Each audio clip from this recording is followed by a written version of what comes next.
that are thought they would be in line, been assistant captains, been there, been part of the kind of Ryder Cup team.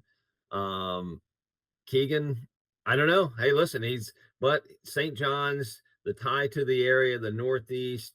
He's got the fire. He's got the New York city really excited. Is he the right pick? We'll see. I don't know. I think a lot of people, and like, probably 10, 12 years ago, the whole idea was try to create the same template that Europe does. Yeah, And all that really created was a boys club yeah. where there was an inside group and there was an outside group. But if you were on the inside, you were pretty much in good shape because you were part of Ryder Cups and you knew the system, you knew the template. And I mean, listen, the United States, it's pretty easy. The U.S. wins when they're at home and they lose when they're on the road. It's pretty black and white. You see the numbers, you see it. And I agree with you on the boys club. I mean, listen, Keegan was left out because he wasn't part of the boys club. Right. Did they feel so badly that they had to make this decision this year to make him the captain of the Ryder Cup? I don't know. Pretty Yeah. interesting. Pretty interesting. And of course, with Jordan, JT, and kind of the key members of the boys club not playing well at all, if there's ever a time to break it up, it would be now. With that, we welcome in the head coach of Eastern Michigan, Coach Andy Walker. Coach, thanks so much for joining us on the Hub of Junior Golf podcast. Really happy to have you here. We love ourselves some action. So let's get right into that. For all of our listeners on the podcast, certainly we've had national champion head coaches, Power Five men's and women's, all the way down to NAIA Division 1, 2, and 3. Mid-American Conference, Eastern Michigan. What is the goal every year when your kids arrive in August at school and you have the first compliance meeting and the season starts in a week? I mean, do you guys talk about winning a conference title? Do you talk about trying to make the NCAAs? Like, what is the goal at your school?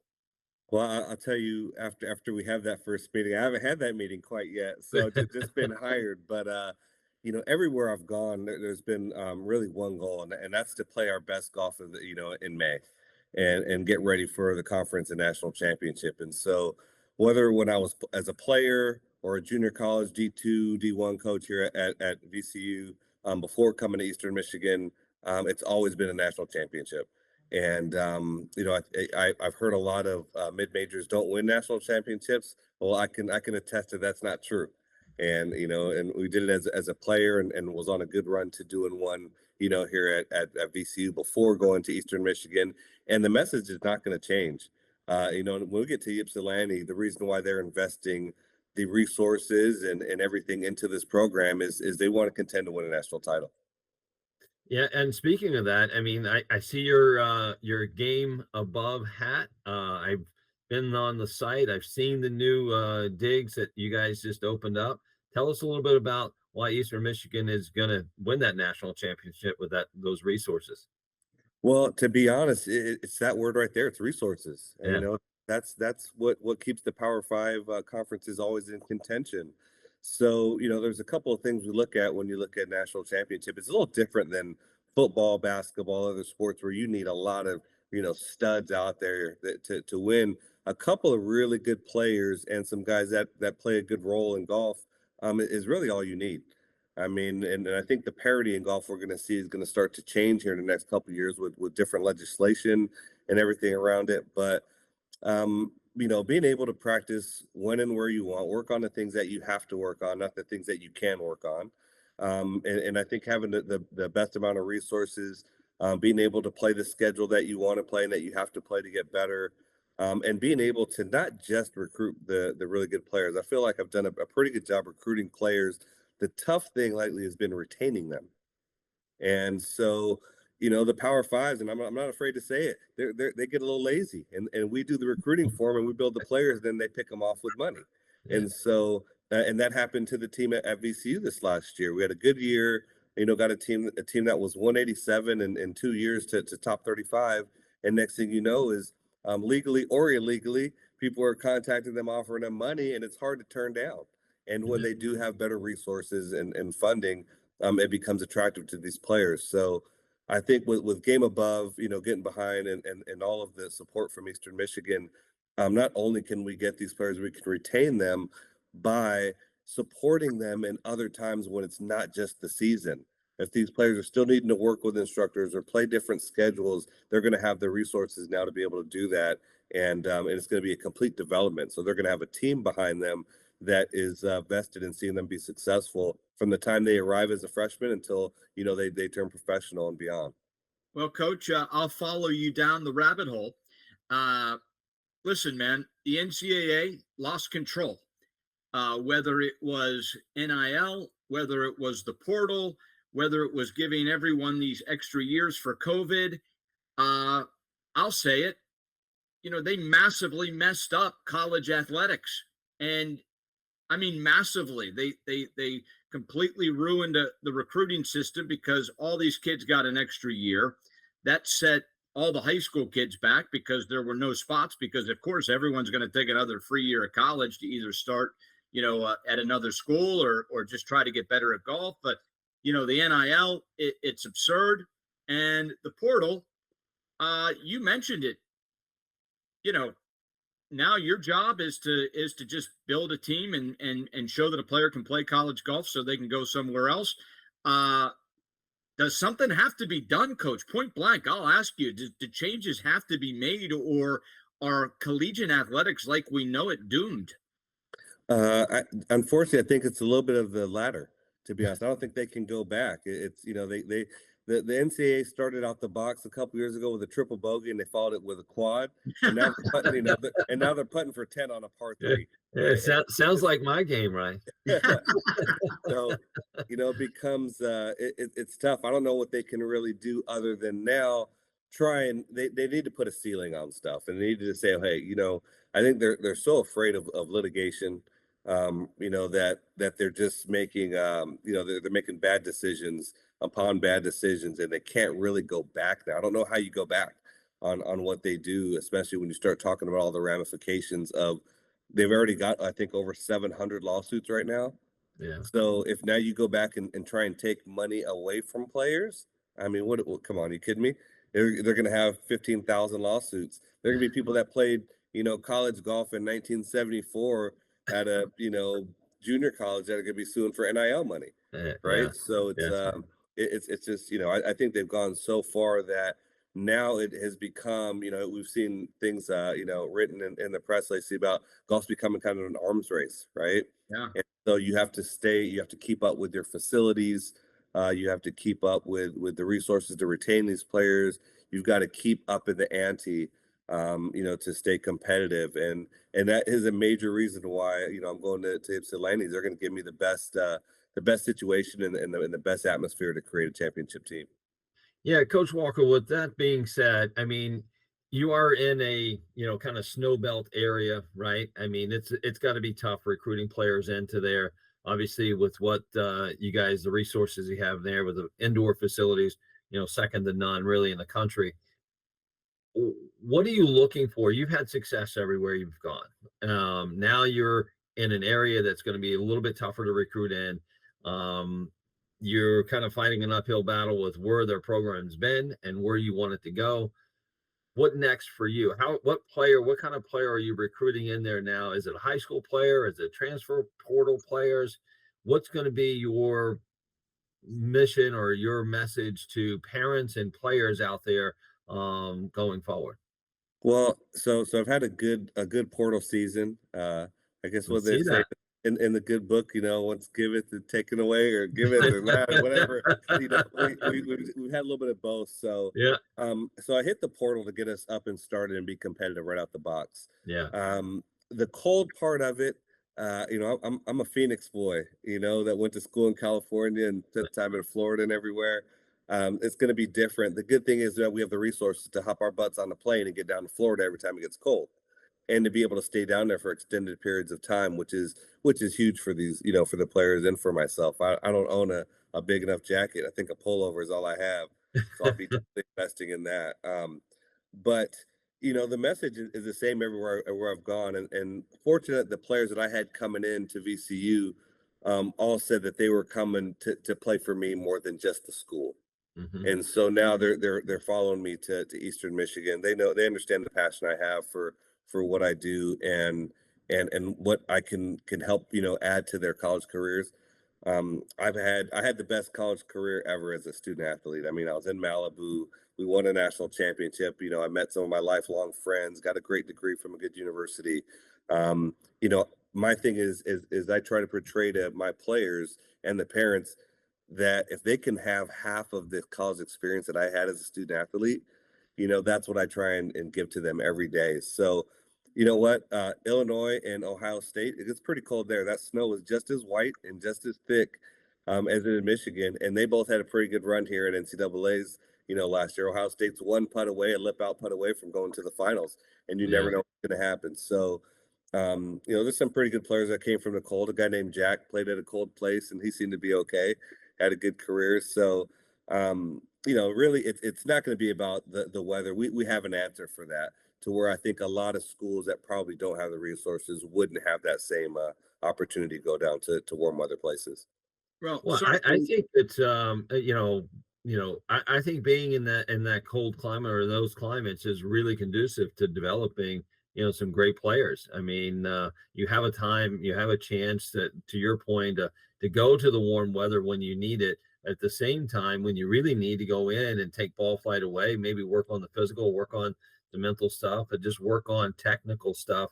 It really gives or affords you that ability without having the pressure of putting a score up, right? So it might be the best of both worlds, right? I know Tom Lehman talked about that a lot coming from Minnesota, how and Jason Day moving, into Ohio, why he did that was to give that time to break, but also time to really work on the important things during the off season.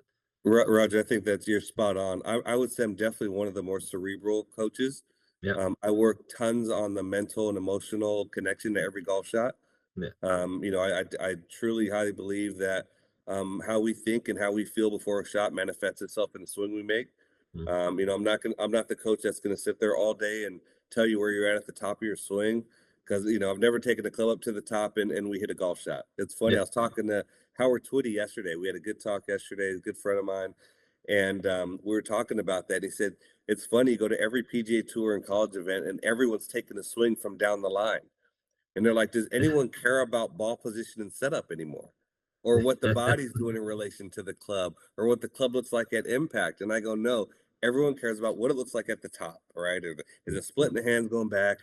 Is the club opener shut? And he's like, I'm personally, if it's in too good of a position at the top, I'm a little scared because all we can do is wreck it from there. I like it being a little, I like it being a little across the line. We can kind of save it from there. So Yeah. I'm right there with you, Roger. Well, this guy Scotty Scheffler has proved that you have to have perfect footwork to have a chance.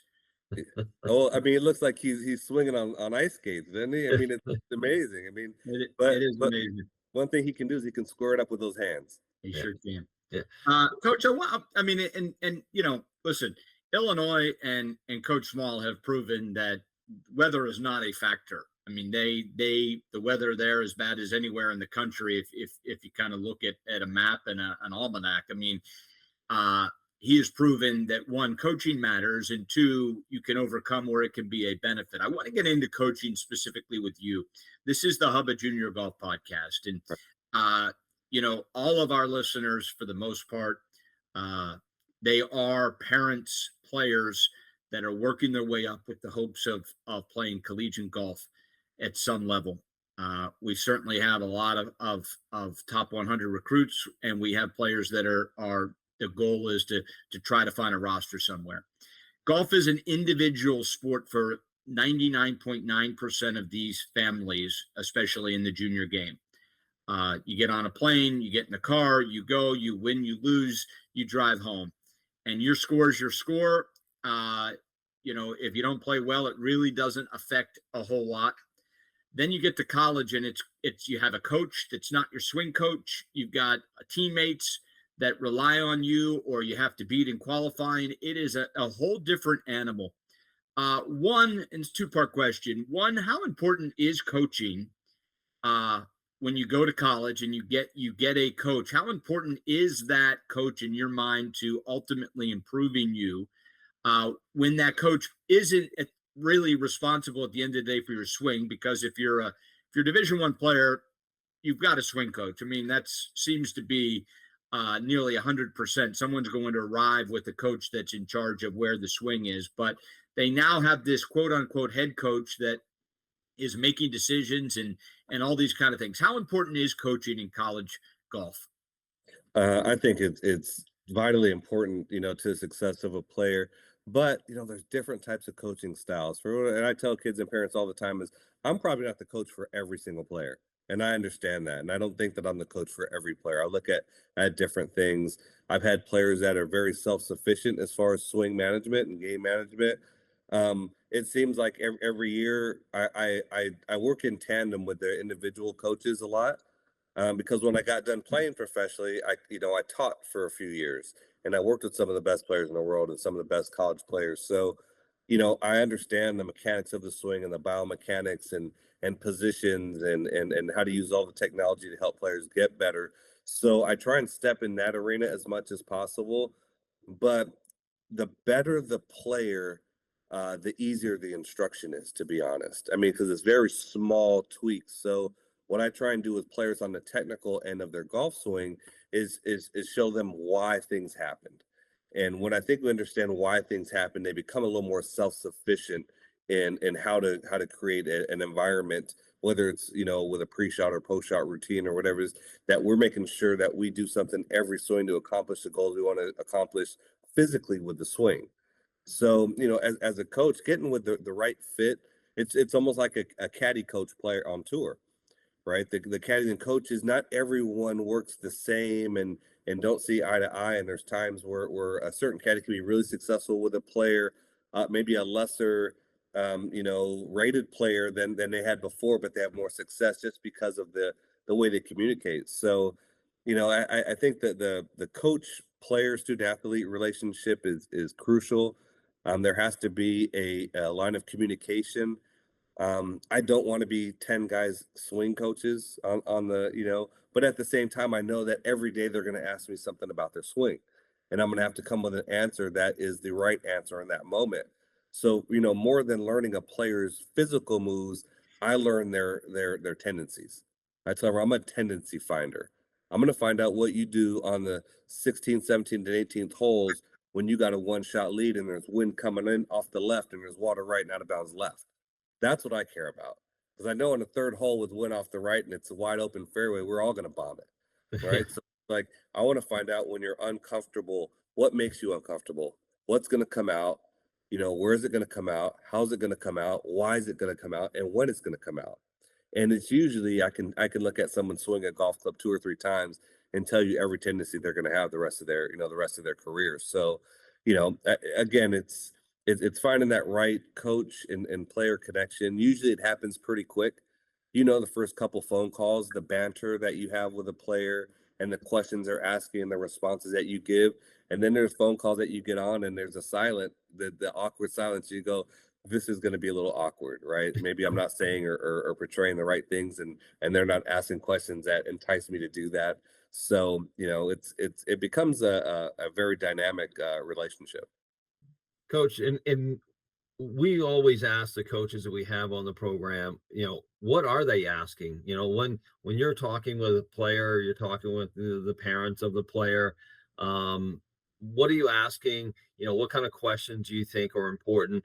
Is one of the questions that we've always asked. I know Ryan is big on this one. Is you know, are you looking to play on the PGA Tour? Is that a question you ask the athletes? Or what does golf mean to them? Tell us a little bit about that. Well, I think if I ask them, are they looking to play in the PGA Tour? They're going to say yes. I always ask them, what do you ultimately want to do with this game? What's your end game? What's your goal look like? And if they're like, I want to be the best player in the world, you're a guy for me. You're a guy that knows going to come in and grind. I've heard before, Coach, I'm going to see what happens in college, and I don't know if I want to play professionally. I don't know if this golf thing is for me. And I was like, oh, check, right? So it's funny that the first question I get from every student athlete, I laughed. I talked to a new one yesterday, a PSA, And the first thing is, Coach, because everyone writes down their list. When Coach calls me, I'm going to ask him this, this, and this, right? So they look down and they go, Coach, what does a typical week of practice look like for you? Right? That's the first question. And I'm honest. I don't have the answer of Mondays from 7 to 8 we do this, and at 10-11 we hit our 52-degree wedge, and then we go and play at 1:15. I sit there and go, I'd be the smartest person on earth if I could tell you now in July how we're going to be practicing in October. I don't know how you're playing. I don't know how the team's playing. I don't know the tone of what's going on. I don't know if this team is great at flight and wedges, and we don't need to work on that as much, but we're not a good driving of the ball. Wednesday, we're not going to be flight and wedges just because that's on my schedule. Right. So it's I like to obviously let the guys know ahead of time the things we're working on, but I really like to know the tone of the team. And is it a team that's playing really well and we need to go play tougher courses? Is it a team that needs to play a little something easier so they can see some red in there? Is it a team that needs to get off the golf course a little bit and we do need to clean up some things? Is it a team that we need to get our butts completely off the golf course to go in our war room and Yeah. talk about some different things and unload some stuff off of our mind? Where are we at? Do we need to go do a bunch of putting drills as a team just so everyone can get that cohesiveness together? um so I think I give answers a little bit different than what they're expecting, right? They're expecting, well, Mondays from 10 to 12, and it's like, now we're going to work out a few days a week from 7 to 8. That's a given. And then after that, I'll let you know when we get to the golf course. Yeah. Coach, I believe the biggest misconception in sports comes with college golf. And that goes from junior golf through really the entire population.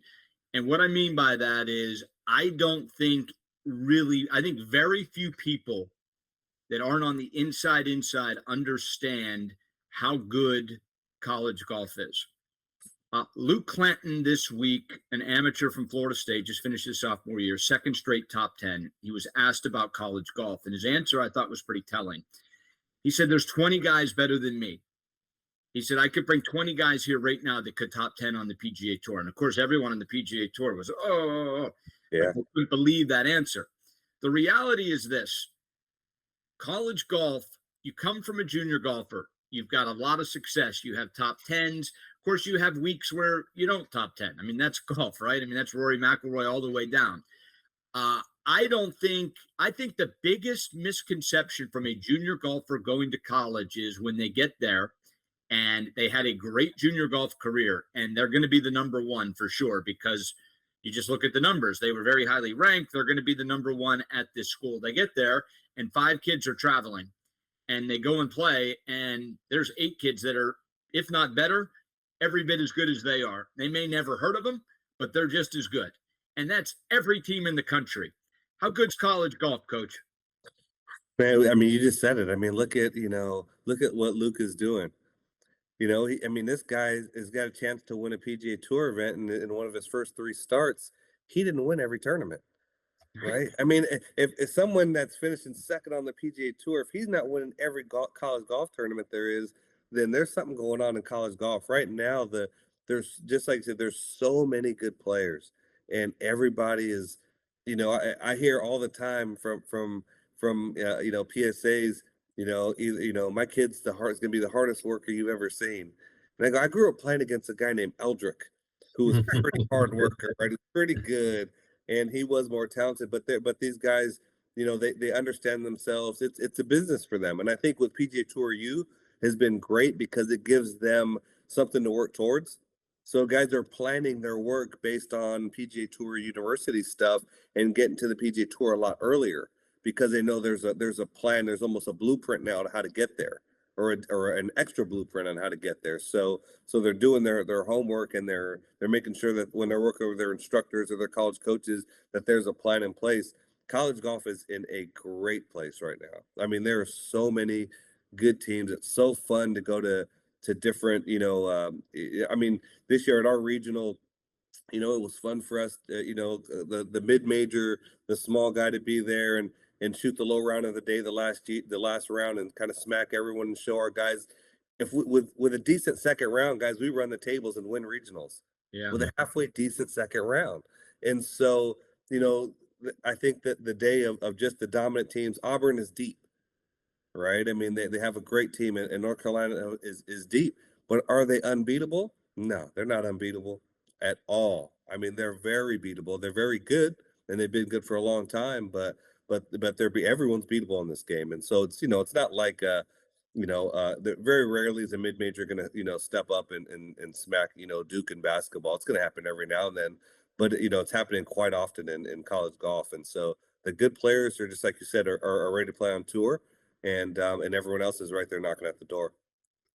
And we're even seeing that, down to the junior player. I mean, look at Miles Russell, look at Blaze Brown, these guys getting PGA Tour starts now and actually competing. It's not like they're just going out there and throwing up, over par scores. I mean, they're throwing some under par scores in.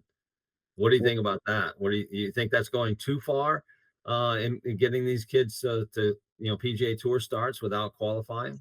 obviously not. I mean, these kids are making cuts, right? The thing Yeah, is, think about it. A junior golfer going out and playing, the junior players are going to play a tough golf, course locally or statewide, and shooting 68 is the same 68 that they're shooting in a Corn Ferry event. It's the same 68 they're shooting on tour. Now, tour conditions are a little tougher, but when you're that level of junior player, when you're a top 20 player in the world, you're playing those types of conditions anyways in the events that you're getting invited to and playing. So you're comfortable and you're probably at home, not playing on a par three course. You're probably playing the better courses in your area as well. So um the players are good, younger, and the thing is, I wouldn't say that they're better younger because I grew up playing against some great players that had a lot of success on tour. They're more comfortable in that environment younger. These players expect to go out and play. When I turned pro out of college, you kind of knew you were the rookie and you had to kind of buy your time to get there, right? We remember the Curtis Strange interview with Tiger where, he said, "You'll learn," and Tiger was like, "Nah, I come out here to win." yeah, There's 50 kids that come out with that Tiger mentality now. Like, I'm yeah, coming out here, I beat everybody's tail these last couple of years. Y'all gonna catch it next, right? yeah. And they're not afraid to go out because they don't, the days of the superstars really aren't there anymore. With Tiger not being Scotty Scheffler, the best player in the world. If Scotty Scheffler walked through my front door right now, I probably wouldn't know who it was. Yeah. Right? And so that's the thing is, besides you have the Rorys and some of those guys, but these guys aren't afraid of, they couldn't tell you who goodness, I couldn't even, who won last week? Who won last week on Yeah, tour? yeah. Mm, Davis Thompson, Davis another really Thompson. young player That, from Georgia. yeah. so if Davis Thompson stepped on the tee at the AJGA tournament, no one would know who he is. No shot. Right. Right? Yep. And they wouldn't be afraid of him. And I think that is leading so much to I think the parity in golf is great for the college players and for the junior players with aspirations to play on tour. All right, Coach. We'll wind this up, but certainly you have turned on a lot of players, a lot of families to what's going on at Eastern Michigan. So then it comes the almighty question, right? Uh, we've got, as I said, we've got the number one player in the world all the way to 5,000 that are watching this podcast right now that want to know what the best fit for them is. Uh, do you like to be recruited, Coach, first? Is that something what you prefer to be recruited by the player that says, "I'm interested, coach, in you. I'm interested in Eastern Michigan"? Or are you the kind of coach that you go out and whether someone emailed you or not, that's not important. You're going to go find the guy that you're bringing in. A little bit of both. I think it's nice when a player does their research. When a player does a little bit of their research, it tells me a little bit about what kind of golfer they are and how they prepare to do things. But at the same time, I know being realistic, number one player in the world right now is not looking to go to Ypsilanti, Michigan to play college golf. So my thing is to get in front of him and show him the success that myself and the coaching staff has had at other places. I mean, I just brought on Ryan Yip as an assistant coach. Mm, He could be a head D1 coach any place in the country. He's a great coach. He's a great player. He can cover a territory that I don't know as well. He's down at Junior World right now, following a bunch of players, mm. for us and doing a great job. So, we're going to go out and we're going to look. And, I think a lot of the best recruiting comes from our players. And that's one thing I would tell parents and juniors is use your friends and your buddies that are at certain places. Parents, use your friends, parents that you have a good relationship, and learn a little bit more about that, and ask them to get you in contact, because we're going to learn more from players. If a junior player tells me, coach, this kid's really good, that kid is probably really good, because they're quick to tell you when they want to hate on somebody, Yeah. right? Yeah. They're quick to say, coach, I don't like that kid. I don't like Yeah. playing with Yeah. him. He's not that good. And I'm like, really? The kid just shot 15 under last week. He ain't that good, you know? Um, it's a little bit of both. I don't really don't look for players to reach out to me so much. It's usually I'm going to be reaching out to them and trying to follow, but it's someone in a region, or somebody that knows somebody, or that we have some kind of tie in most of the time, that gets us that initial meeting. Coach, I've got one last question. So you've got two players you're recruiting. One player is a highly ranked player, plays in 10 events a year, 8 events a year, to kind of protect his ranking.